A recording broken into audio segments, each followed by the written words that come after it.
way to this candle. All right. There's a candle. Look at this blue candle here that gave way to this particular candle. It could have been red, no problem. But this is a candle, the last candle that gave way to this particular candle. And then we also come down. Hello. Yes, sir. Please, can we hear? Amara, please mute yourself. Ezekiel, you're the host, so please mute everybody out, please. Ezekiel, Okay, you're the host. Okay, are we? Can I go on?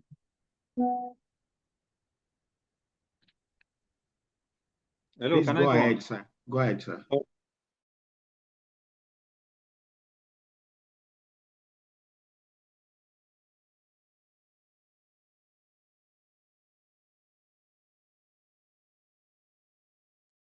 Kindly unmute yourself, sir.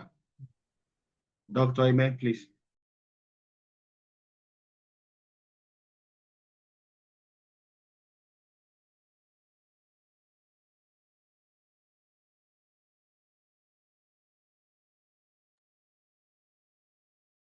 Okay.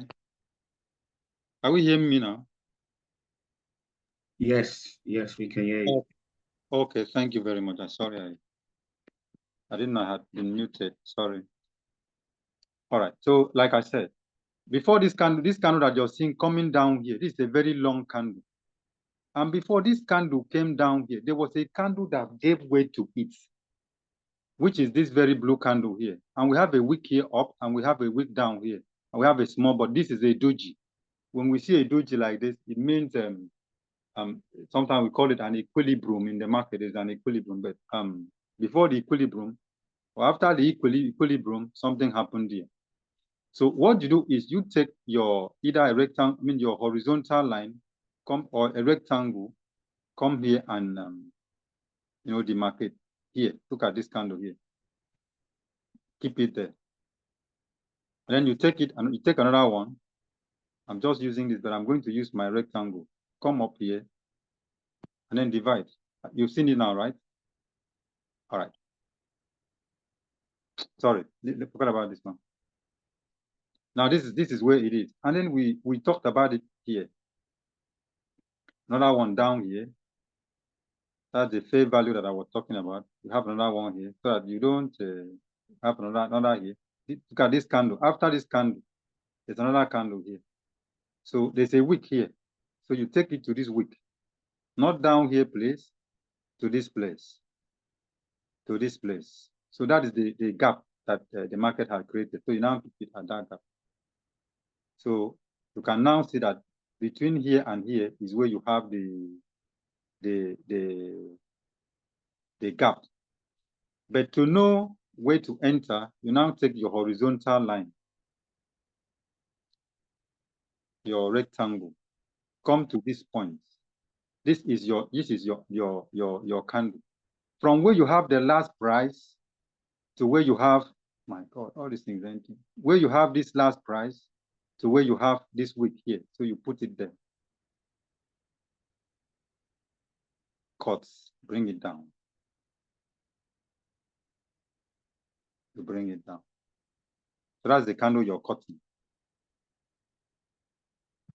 Then that is a valid resistance zone. That's your valid resistance zone. So you now wait for the price to come down from wherever it is, come up from wherever it is to that particular point. Sometimes it may come from here. Oh, let me reduce it so that this thing can enter. All right. Let me reduce this. All right. So you can now see that all these things, they came and tapped into that place. Then that's the resistance zone. The same thing is applicable to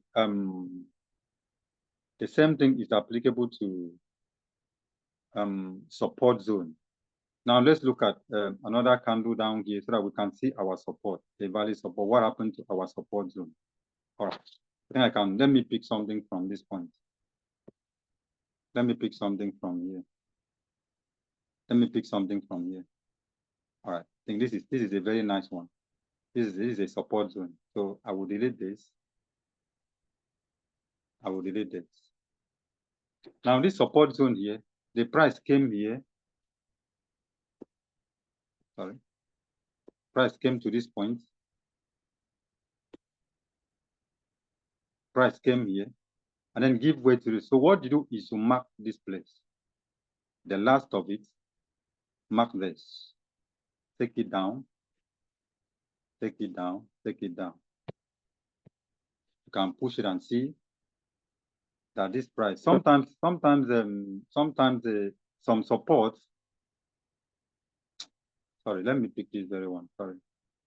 Let me pick this this one that in the market. This one has given the market a move.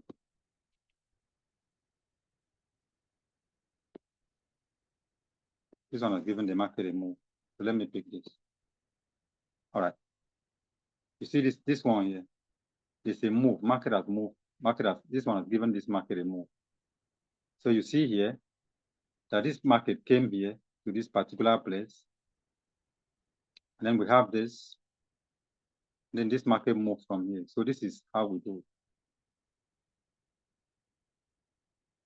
In a more complex, I call it a complex way.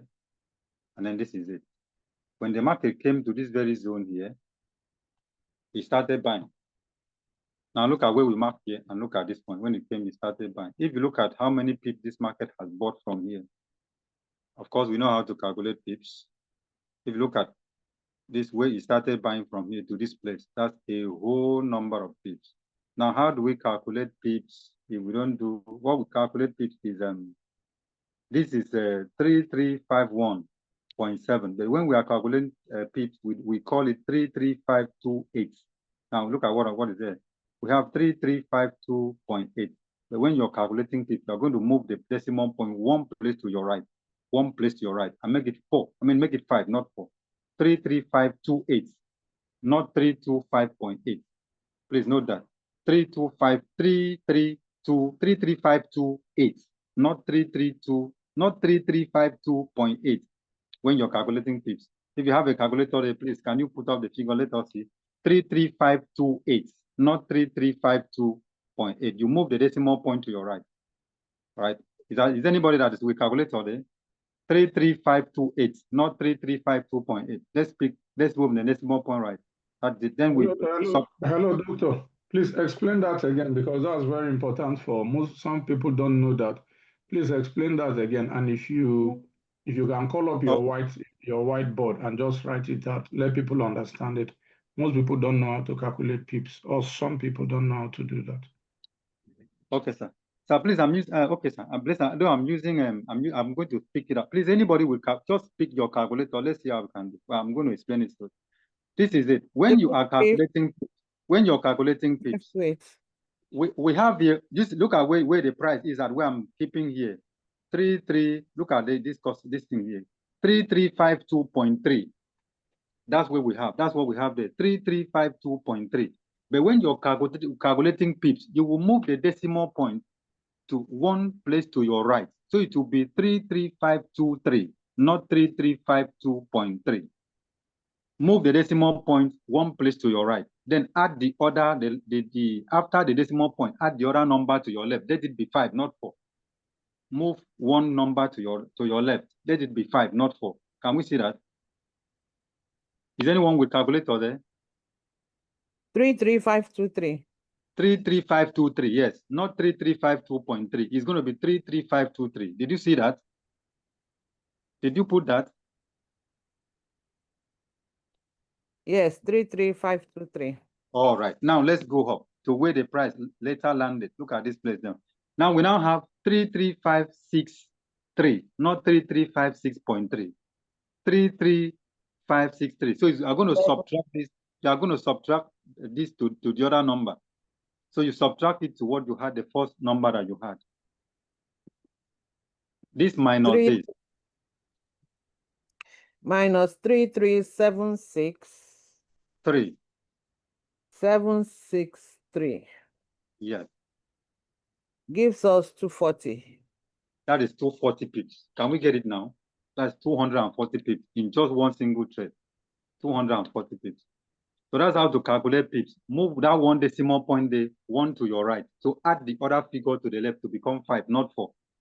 3376 3, not 3376.3. You make it 33763. And then subtract to the lower, either you subtract to the lower or you subtract to the higher. However, it is either it is if it is selling, subtract to anyone. That's how you get the pips. Did we get that? I hope everyone understands that one, please. Yes, we got it. Thank you. All right, so that's how we really get it. So this is it. So like we said, this is a support zone. You take the last candle before the momentum candle, the strong candle that just moved. Go to that candle, mark the end of that candle and the up of that candle. Make your this thing long. The market will, and then you have to be patient. The market will surely come back to that point. As it comes back to that point, you now take your buy. That's a support. That's a support zone. Okay, yeah, that's a support demand. That's a demand zone rather. That's a demand zone, or we can call it support zone. Then a supply zone. The same thing is what you do. A candle that gave way to a candle that moves the market downward. The very candle that gave way to the candle that moved the market downward. This is what we have here.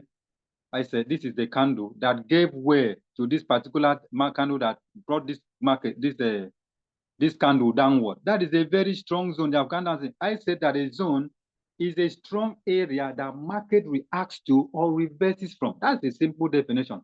When we get that definition, definitely we're on. If you look at all this place, the market ranged all over here, ranged and ranged and ranged and ranged and ranged. Finally, it broke this place. That's a break of structure. It now broke this structure. As it broke this structure, it came up with this zero strong gap here. We call it a pay value gap. It came up with this strong value gap. So what you do is you mark the last end of this candle. The last end of this candle. Oh, sorry. I need to. All right. Let me pick another one. The last end of this candle. Look at this handle here. All right. Take it up. Oh my God. I did not use the. Okay. I'm supposed to use my. Rectangle. All right. Hello, so Doc. you take it up. All right. Take it up here. Hello, Doctor. Yes, sir. To this Please, point. can you round up saying another 5 minutes? We're already behind time. We're even, supposed to be here just for 1 hour. Just 5 minutes. Not even 5 minutes. I'm done now. So that is exactly what you do. Can you see how I'm marking that candle? That is how you identify your zone. Be it up and be it down. So as the market comes into that place, or if it does not get to that area, definitely it's not going to pass. It's not going to pass until it passes that area. If it passes that area, that's how you say you buy. If it doesn't get to that area, definitely it's not going to pass. It's not going to pass. So that's how we identify our supply area and our demand area. I think we've done that. So I'm done with that. Thank you very much. All right. So, Doctor, thank you. Sorry, everyone. We're supposed to have rounded up by 11. We took extra 30 minutes. That's because we needed everyone to understand and someone asked question. So we'll be rounding it up here. Please remember tonight, 7 p.m.